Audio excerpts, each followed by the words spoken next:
It's not simple to say that most days I don't recognize me in these shoes, in this apron.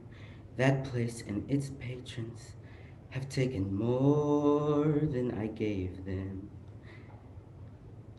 It's not easy to know I'm not anything like I used to be, although it's true I was never a tinsel sweet center. I still remember that girl. She's imperfect, but she tries. She is good, but she lies. She is hard on herself. She is broken and won't ask for help. She is messy, but she's kind. She is lonely most of the time. She's all of this mixed up and baked in a beautiful pie. She's gone, but she used to be mine. And it's not what I asked for. Sometimes life just slips in through a back door and carves out a person and makes you believe it's all true. But now I've got you, and you're not what I asked for. If I'm honest, I know I would give it all back for a chance to start over and rewrite an ending or two. For that girl that I knew who'd be reckless just enough, who'd get hurt but who learns how to toughen up when she's bruised and gets used by a man who can't love. And then she'll get stuck and be scared of the life that's inside her, growing stronger each day till it finally reminds her to fight just a little, to bring back the fire in her eyes that's been gone but used to be mine.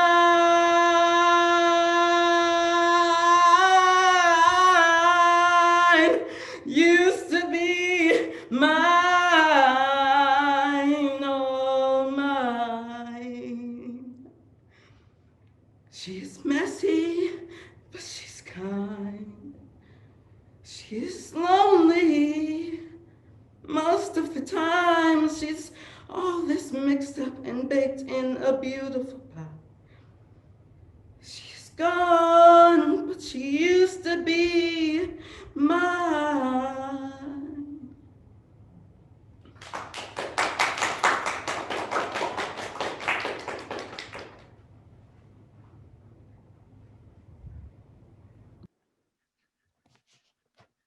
Good morning. Welcome to the Carbondale Unitarian Fellowship, a member congregation of the Unitarian Universalist Association, sharing the good news of Unitarian Universalism with folks throughout the river region. Our good news is a message of love, freedom, reason, respect, and justice as the basis for religious community. My name is Kathy O'Laughlin. I'm a member of the Welcoming Congregation Committee and the Social Action Committee, and today I'm one of your Sunday service facilitators. We're a congregation of open minds and hearts, all ages, all colors, all genders, all abilities, all kinds of wealth, and all kinds of love. If you're a newcomer this morning, I'd like to extend a special welcome to you. We're so glad you're here. Please introduce yourself in the chat found in the center of the bottom toolbar on your screen or on our online coffee hour after the service. Now I invite you to select gallery view from the top right corner of your screen so we can wave at each other, connecting our congregation over space.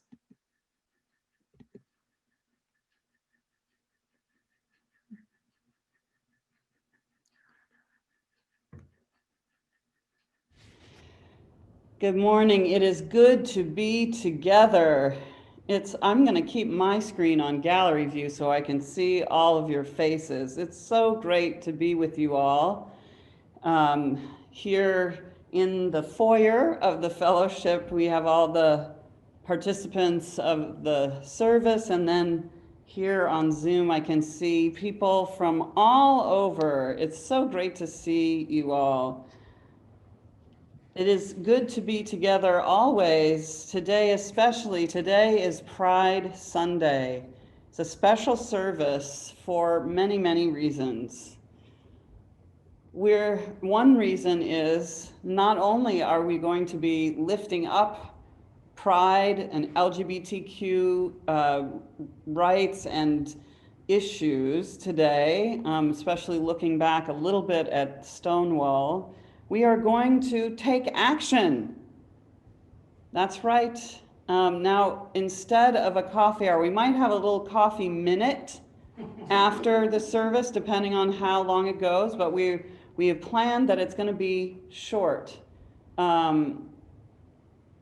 It's going to be, we're going to be leaving here at 11:30 so that we can get to the Pride Caravan in Carbondale right at noon. So there won't be any announcements in the service. There won't be, as I said, much of a coffee hour, and there won't be a final hymn. Maggie's message will send us forth to go on with the rest of our day, including, of course, the Pride Caravan. So since there won't be any announcements, I want to thank people in advance, everyone who has and will contribute to this service. Our musicians, you've already heard Detravius Graham, and you're going to hear Cal Vine, and our hymn leader, Carrie Vine. Our Zoom co-host, Rob Gallagly, and all of the members of the LGBTQ+ Welcoming Congregation Committee, including Mary Campbell, Maggie Deegan, TK Kelly, Kathy O'Laughlin, Therese Thean, and Tasha Youngblood. So let's get started on this celebratory morning with lighting our chalice, the chalice symbol of our Unitarian Universalist faith. I invite you to take this moment to light your chalice at home after the reading. We light our chalice flame. For those who live their lives in closets of shame, for those who furtively visited the bars where nobody knew your name, for the Stonewall riot and the fierce trans women who fought, for the plague which still takes far too many, too young, too soon. So many gone, so many never lived to see. Out gay children sing on TV, out gay people serving in the military. Merge equally, families formed by intention. We light our chalice flame for all these and for all our siblings of the rainbow, surviving, living life out in the open with pride.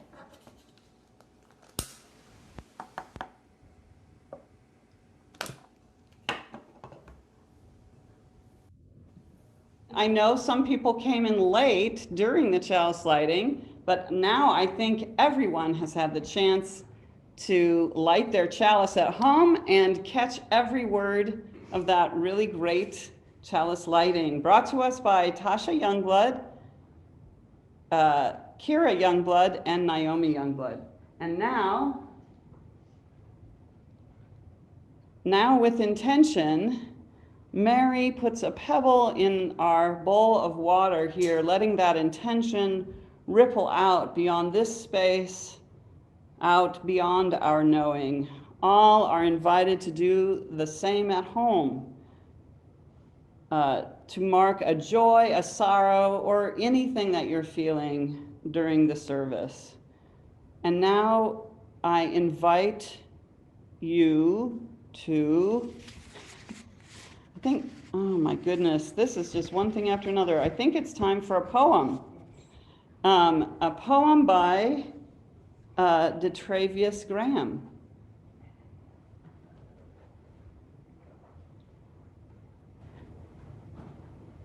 All right, I would like to ask everyone to make a heartbeat noise on their chest.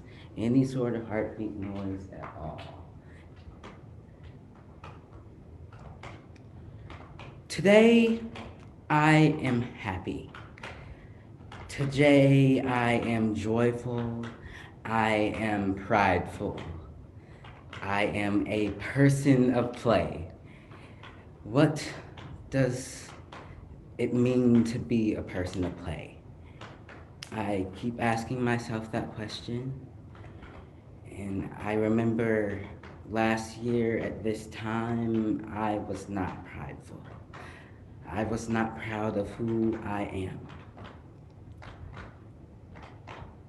With skin like that, the way that you love, oh no, you can't be proud of that. You can't be prideful of that. I remember turning on the TV every day and seeing people that looked like me, that loved like me, and I watched their hearts stop beating.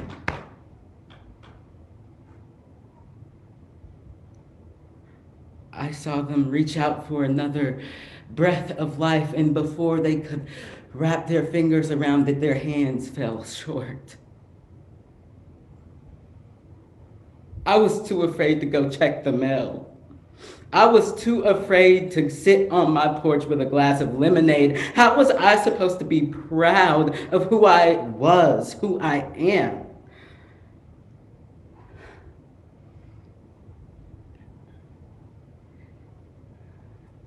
So I remember marching hand in hand with people of all races and colors and backgrounds, screaming and yelling that my life mattered, that Black lives mattered. And that sense of community held me together, but my rainbow had been drained. I know that I decided to start buying plays during the pandemic, and I would put on one a week in my room and for the people in my house. And I played every character, belted the highs and the lows. I was the hero and the foes. I played every character that I ever wanted to play on Broadway, and that got me through.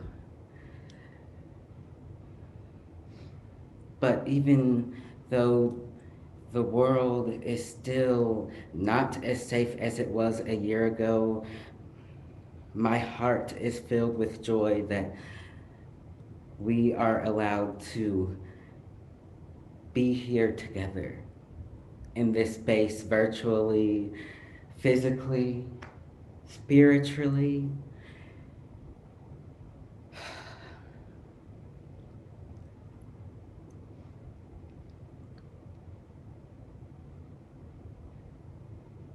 So today I am sad. Today I am hopeful, but today I am also happy. Today I am proud and I am prideful. Today I am a person of play. Thank you.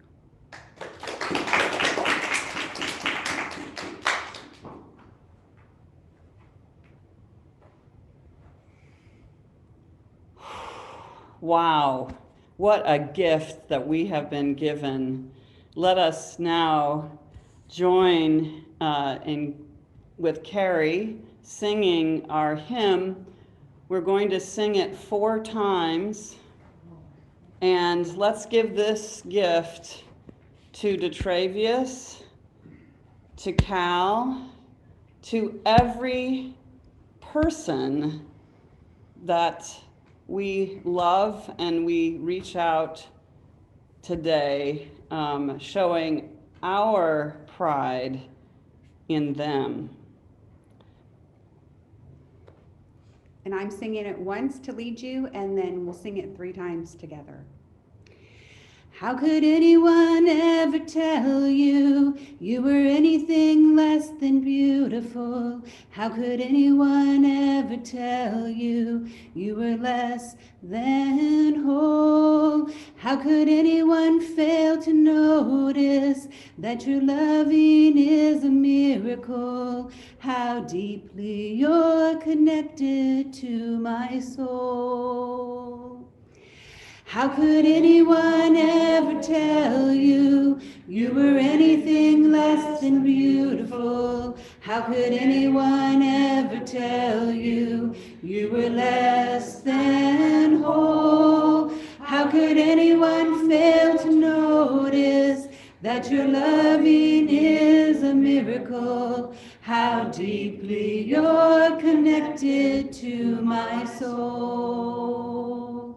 How could anyone ever tell you you were anything less than beautiful? How could anyone ever tell you you were less than whole? How could anyone fail to notice that your loving is a miracle? How deeply you're connected to my soul. One more time. How could anyone ever tell you you were anything less than beautiful? How could anyone ever tell you you were less than whole? How could anyone fail to notice that your loving is a miracle? How deeply you're connected to my soul.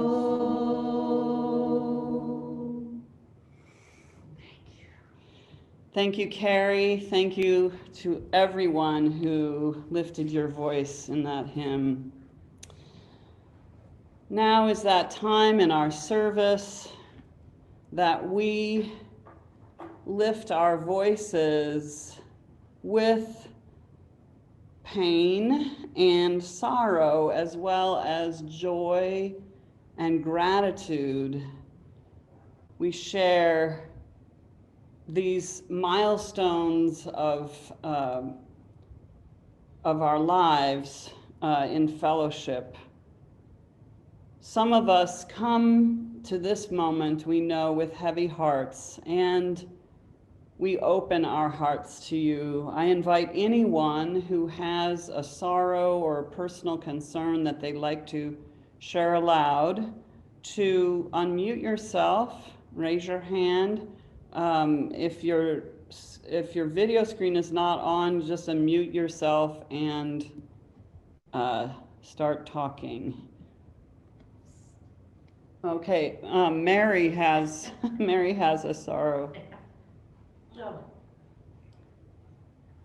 First of all, I have to apologize. I cannot sing that song without crying. It just makes me so sad.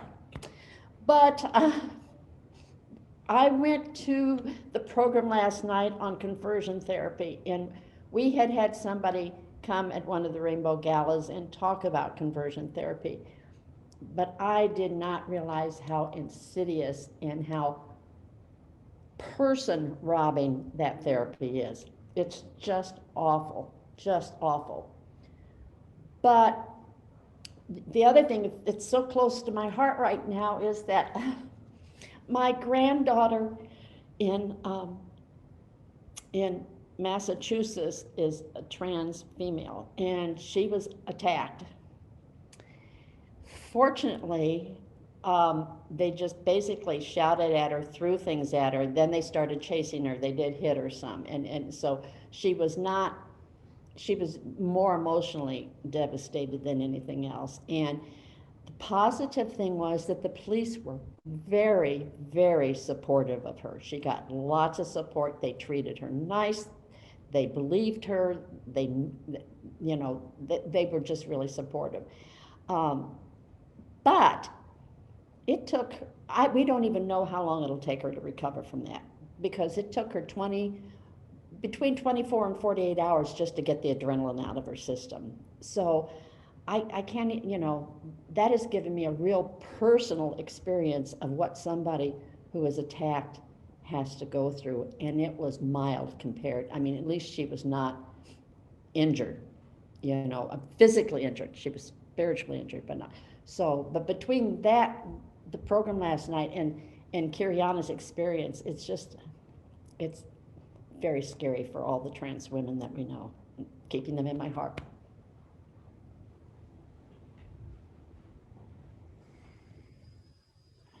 Thanks, Mary, and we send our love and care to Kiriana too.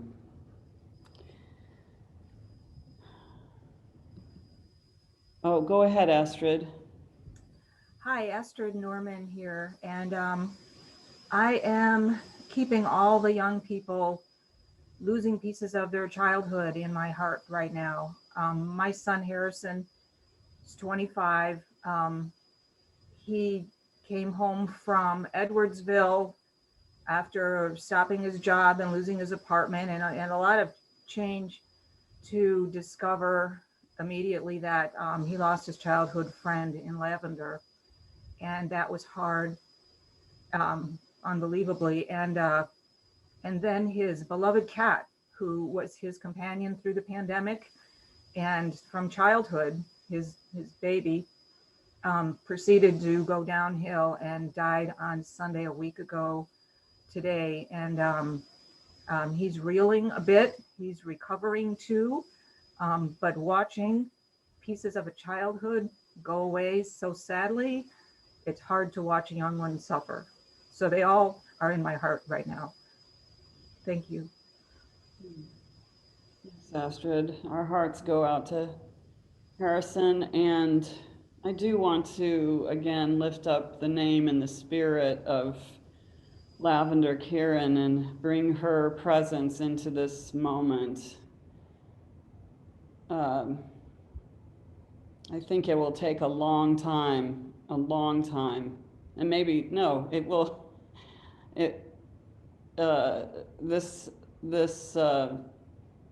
she touched this community, and when I say this community, I don't mean just this fellowship, I mean Carbondale, and probably beyond. So when someone has that impact in their life, and then this wrenching death and loss, that's something that we don't get over. And it's just right and good that we recognize that, and we take time to feel our feelings. Just like Mary, I will say, or anyone, if you cry in a hymn, that's nothing wrong with that at all. So prayers for all who are feeling the loss of Lavender. Sarah, this is Nolan, right? Yeah, go ahead. There's a celebration of Lavender's life today at Giant City in shelter number 3. It has already started. Okay, and I understand that that's going pretty much until 5 or something, late afternoon. Yes. Okay, so can someone put that in the chat? Shelter 3, Giant City. I can do that. And the eulogy part of the service with memories and stories and poetry is from 1 to 2:30. Okay. So before and after is music and other art activities and so forth. But that 1 to 2:30 is when the so-called services, I believe, going to take place. And I'll put that in the chat. Thank you. Thank you, Nolan. Thank you, Astrid.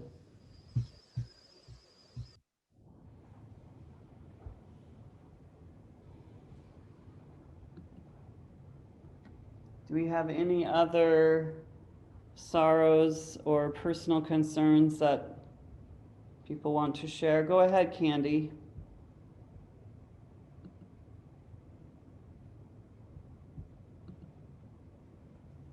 Can everybody hear me now? Yes. Yes.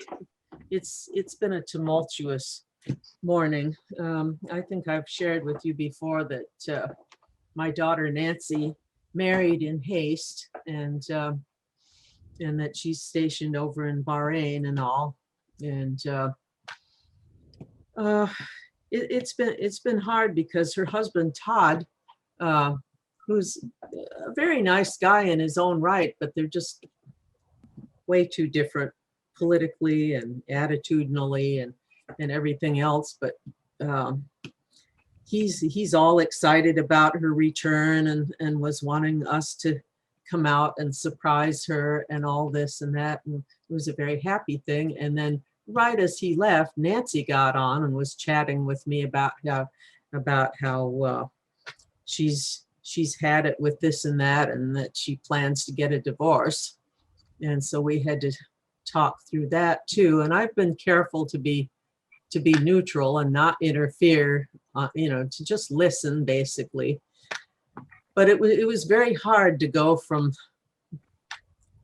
one set of feelings to another like that. And then of course this afternoon I'll be going to Lavender's memorial too. So it's just a lot of emotions to deal with all at once.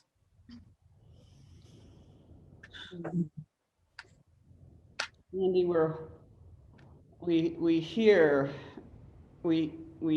all of that, and we're holding you.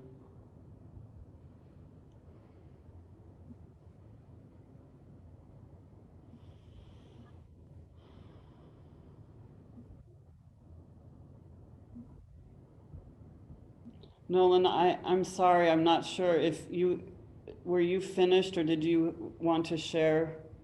No, I'm sorry. Am I still unmuted? Yes. I'm trying to do this on my phone for the first time, and I'm not really sure what Well, take it from me. You are forgiven. There's no worries. No worries at all. Okay, Martha, go ahead. So I just like to ask for thoughts and good thoughts for my father. About a month ago, we found out that in a procedure that was supposed to be just a simple procedure, that my 91-year-old father, who is very spry, very young for his age, has bladder cancer. And last week we found out that he is not a good candidate for the chemo that they normally do for this type of cancer. So we're talking to a surgeon this week to see if they should remove his bladder, and then if he's a candidate for that. So this is quite a shock for us. I know he's just always been so healthy and had no real symptoms. So please just keep me and him and our family in your thoughts. Thank you. Martha, can you tell us your dad's name? John Shum.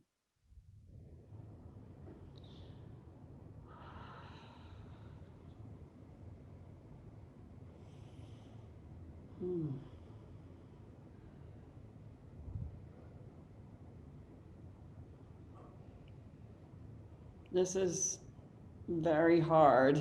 It's hard to witness anyone who you love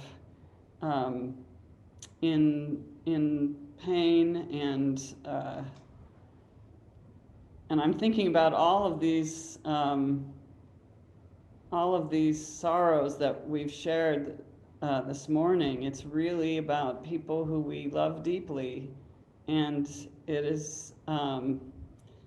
it is a consequence of loving to feel this pain so deeply. And yet we must love, and we must keep loving and send our love even despite our pain. So I would like now to just making sure no one else has a sorrow or concern to share. I'd like to now turn to, it's not a very far turn, to that loving, the kindness that we receive, the gifts of love that we receive, and the joys that we experience. We open our hearts to share and celebrate the joys and gratitudes that you have. So, if anyone would like to share along those lines, we've got one right behind me. You can see the hand waving. You've got 3. Okay, all right. Okay, great. So. Hello, everybody. Maggie Deegan here, and I could have, I think, shared this during sorrows. Many of you know that my mother's health has been bad. She is 80 years old. She's in a nursing home, and she's been deaf her whole life. There have been some challenges, and a little over a week ago, I drove home thinking I was saying goodbye because we thought she was in sepsis, and it turns out she has nodules on her thyroid. So we have a diagnosis, they're treating the symptoms. My mama is herself. We've had 3 whole days with no bad news out of the nursing home. I mean, mind you, it's got COVID, we can't visit, but out of all of this horrible stuff, my mom and I are having better visits than we've ever had maybe in our life. I've had wonderful visits with my brother, and I've quit being mad at him for not being, omniscient and all-powerful and able to handle this on his own. And we worked out a division of labor, and my tiny little family that has grown even tinier recently, we're actually, I think we're happy and we're hopeful, and we see a specialist on July 2nd. I'm going to go back so I can be with Mom because she needs an advocate in the hearing world, and I am confident that no matter what the specialist says to us, my mama didn't die yet last week, and she is feisty and complaining and back to her old self, so what better joy than that, right? Thanks. Thanks, Maggie. What I forgot to mention when I was talking about Kariana is that from the very, very beginning of her coming out process, she has had absolute support of her mom and her dad and her grandpa who's out there and my daughter and her husband. So the family around her, because she's had it's not an easy process and she's had a rough time at times, but at least unlike some other people, she has good family support. And that's so important for her to process because she's only 17. She's only 17, so she's got a lot of things to have to deal with yet. But thank you for family, yes.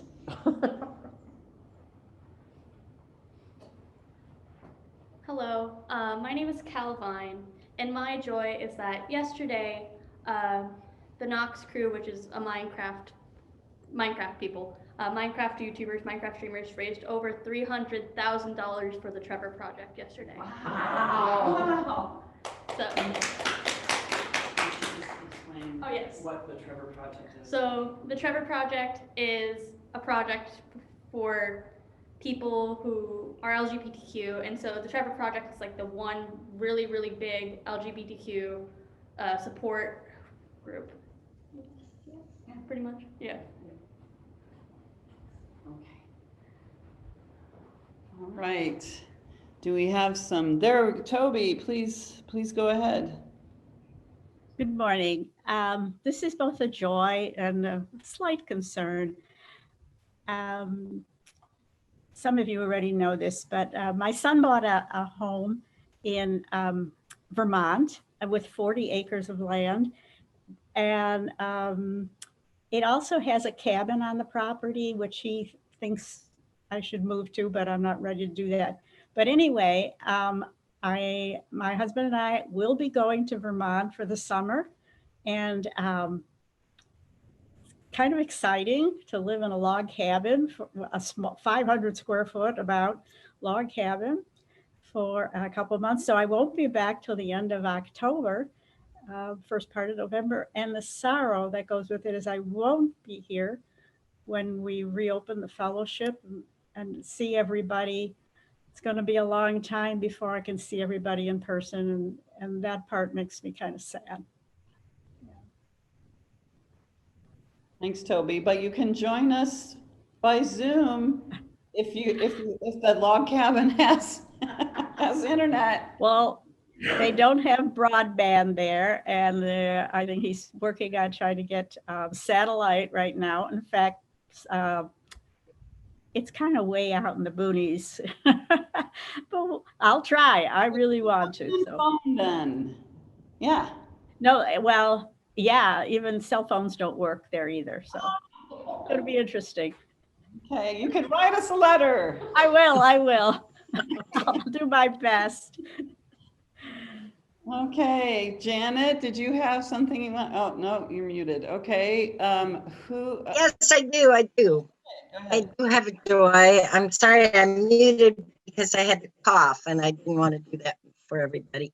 My son-in-law is in Morocco with his family, and his mom had told him it turned out that his dad had started watching some conspiracy theorists in terms of medication and had stopped taking his medication, which, I mean, it was killing him. And so his mom told him that she said to his dad, the American's coming and he's going to get you straight. And which, I thought was really cool. And he has. He took a walker so that now his dad is actually getting up and moving around, and he's doing all kinds of things to get him all set up, getting a nurse in there so his mother doesn't have to do what Debbie Sarnopoulos White does, which is 24 hours, 7 days a week. Anyway, we get to talk to him, gosh, a lot of times, and see his little, I don't know what you call it, in-law, granddaughter, somehow or another. Anyway, she's like 3 or 4, and she's like, Nana, hi, Nana, which I think is so sweet. I've never met her. Oh. That's my joy. There's a gift of love right there. Boy, that's wonderful. Any other joys that people would like to share? Johanna? I don't know if I mentioned this before, but my best friend is pregnant. Oh. And the baby's due in October. And my best friend and her wife, they've been my family, my chosen family for so long, and they've actually helped me throughout the entire coming out process. And without them, I would probably still be closeted. So I really feel like that my family is growing, and I am so very excited about this little one, that we call it just a little one because we don't really care about, the biological gender or anything. And last weekend, I helped them paint the nursery, and it just fills my heart with so much love and so much joy. Congratulations, Auntie Johanna. I don't know how you say, is it Tante? No, that's French. Anyway. It's Tante. Oh, okay. Well done.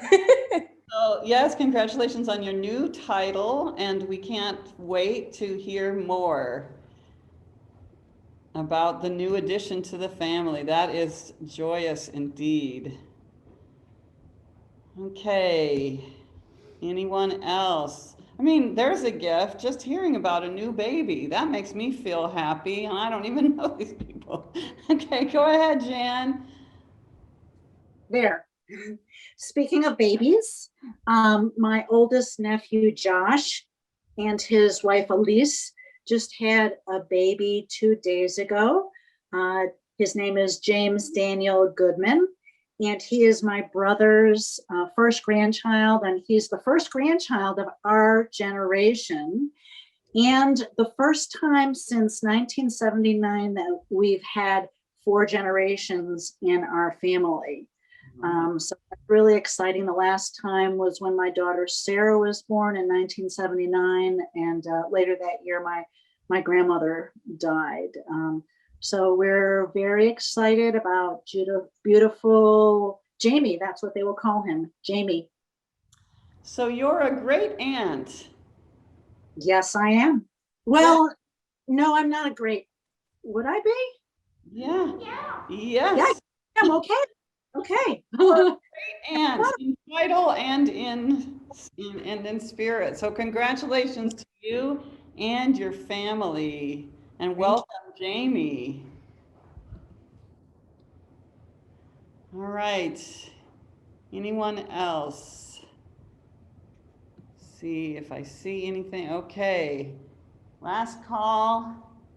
Last call. Okay.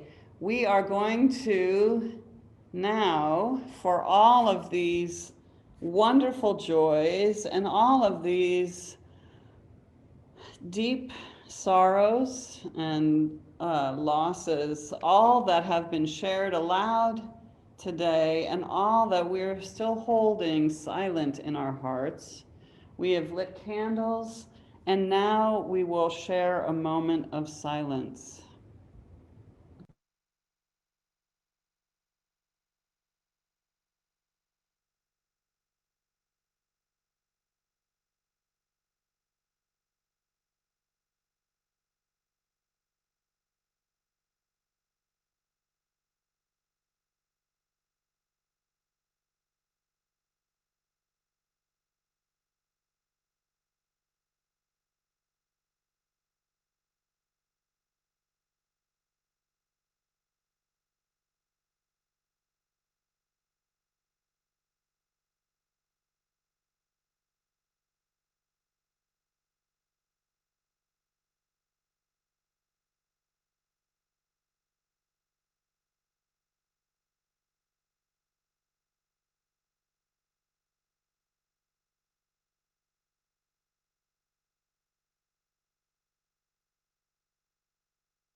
Oh, that's right.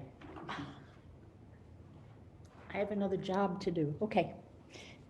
Just as we share our sorrows and joys in fellowship, we share our financial resources with the congregation as our circumstances allow. Even though we are and about more, the effects of the pandemic are still with us. Some folks are experiencing hardships. Others are relatively unaffected financially.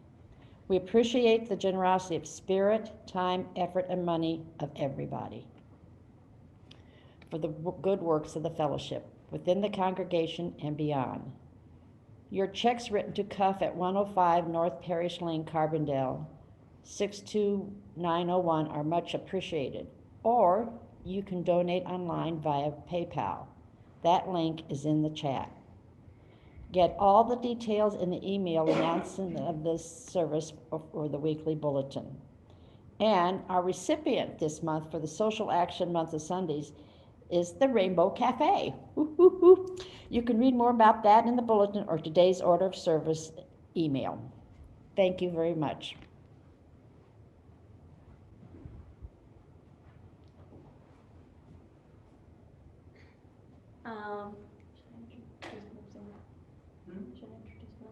Sure. I'm singing 5.5 Minutes by Kate Kerrigan and Brian Loudermilk. Every 5.5 minutes, the universe expands for miles. And every time I blink, another child enters the world. The world has 6.5 billion people this year. And there are 8 million people in this city, on this island. But right here, right now, somehow sitting here. I may not ever catch my breath, no matter how I try. And I may never understand how every single day we breathe 23,000 times. Because watching your chest rise and fall, the numbers don't add up when all we are is 100 trillion cells, 206 bones, 5 quarts blood, 25 miles of nerves, and 100,000 hairs, and too many organs, and 60,000 miles of arteries. We must have been made by a man, 'cause a woman would have made us more economically. I don't know what that means, but all I know is that I've seen this scene some years ago, and I swear I'm watching from the stands. And I would swear I know a second before she reaches for her hand. Feels like it's some old movie, but the script's no good and the girl's no beauty. There's the evidence, more facts, but there won't ever be the science of the way you find or keep or measure love.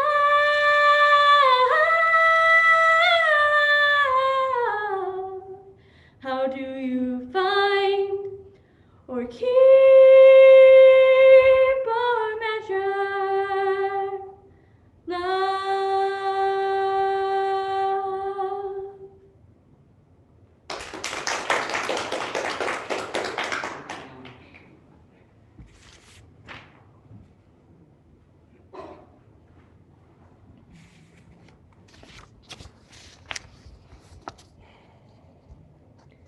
What does it mean to be a people of play?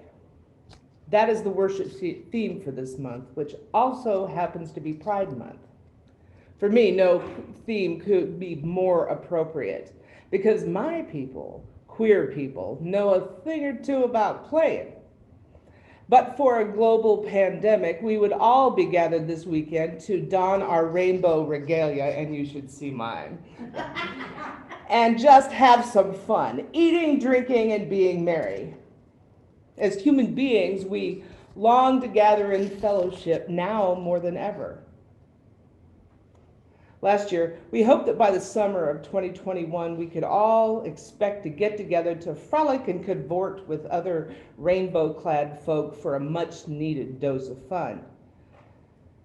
Personally, I need to see some young men in assless chaps and rainbow jockstraps once in a while, just to remind me that me and mine are not alone in this sea of red. That need to gather with other like-minded folk who accept you as your authentic self is natural. I would guess that need is the reason many of us are at this service. I know that need is the reason the gay rights movement began with the Stonewall Uprising in 1969, demonstrating to all that there is more to being queer than just entertaining with our antics. Yes, queer folk, like you are people of play, but that basic need to gather with our own people was denied the queer community for most of this country's history. But that night in 1969 changed everything, which is the real reason that we have Pride Month. I do not have the words to express how grateful I am to the elders of the queer community and the work they did to pave the way for those of us today who will joyfully join the Pride caravan to openly, authentically, and safely be people of play. So instead, I would like to share the words of Otto O'Connor, a poem entitled On a Holy Night in 1969. On a holy night in 1969, in an inn also known as a bar called the Stonewall Inn, a basement which had no running water nor safe fire exits, Queer people of many colors and kinds danced together, for it was the only place where they were allowed to dance, at least permitted to, by the mafia who ran the inn. In those days, it was common for the police to frequent the inn, not to join in the dance, the underground celebration, but to send dancers home and make arrests. When they would arrive, the lights would go on, the people would be lined up, and then all those in drag, all of those who were trans, all of those without proper identification, they were arrested and taken into custody. Oh, but on that holy night, that early morning of June 28th, the people said, "Not tonight." As they called them to line up, the trans women refused to go. And as the police began to beat and arrest him, as the people spilled out from the bar on the street, Christopher Street, a crowd grew to watch.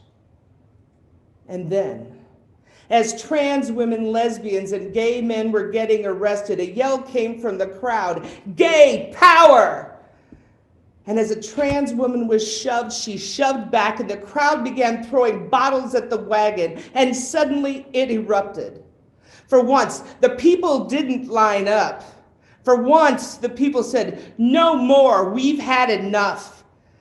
And it was almost as if that night, being pulled out of the darkness of the underground at Stonewall Inn one too many times, they said, "I'm ready to be seen." On this holy night, when the power of the oppressed rippled through the streets of New York, when queer people said no more, our world would never be the same. 50 years ago, it was illegal to be gay, to be trans, to dance and to love and to celebrate. And now, only 50 years later, here we are at a church, gay and straight together, queer and straight together, trans and cis together, all in this together. And so as we hear these stories of life and love and defiance and celebration, let us also remember and pay tribute to our movement ancestors. Many of them trans women of color who led the first rebellion that night. You see, Pride is a celebration of that anniversary, the anniversary of that riot at the Stonewall Inn in New York City, a holy night. So happy Pride.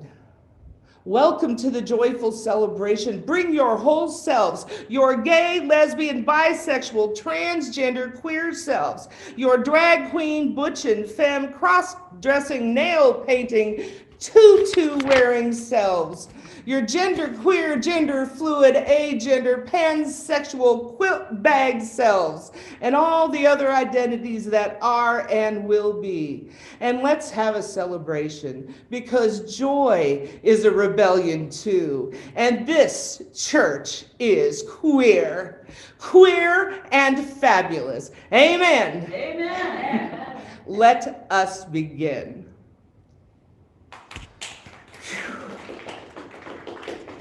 And so how do we do that? Well, I suggest you become a part of CUF's welcoming congregation team. We are the folks who make sure CUF does the work necessary to be a truly open and welcoming congregation. To make sure that this welcoming designation has meaning, this congregation must make real effort to address even uncomfortable issues like those gendered bathrooms. So we need new members because we need more input, and we welcome new perspectives. If you are interested in joining our team or even just helping with particular projects, talk to any member of the team or reach out to Reverend Sarah. Sarah's here, Mary's here, Kathy, who am I forgetting? Terry, Therese Thean, TK, Tasha. And Tasha. Talk to any of us, we will hook you up. So come on. Join us, it will be fun. We have glitter.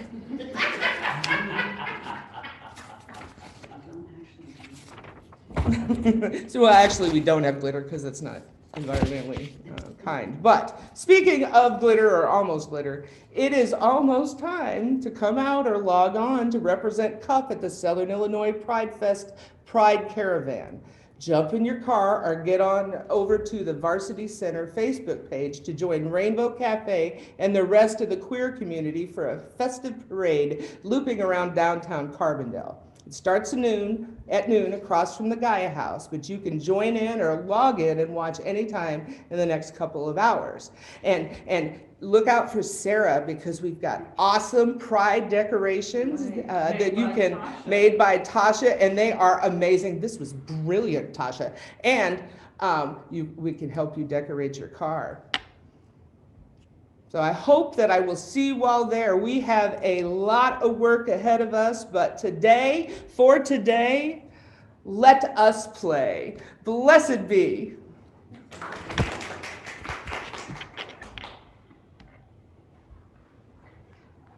All right, see you downtown or see you online.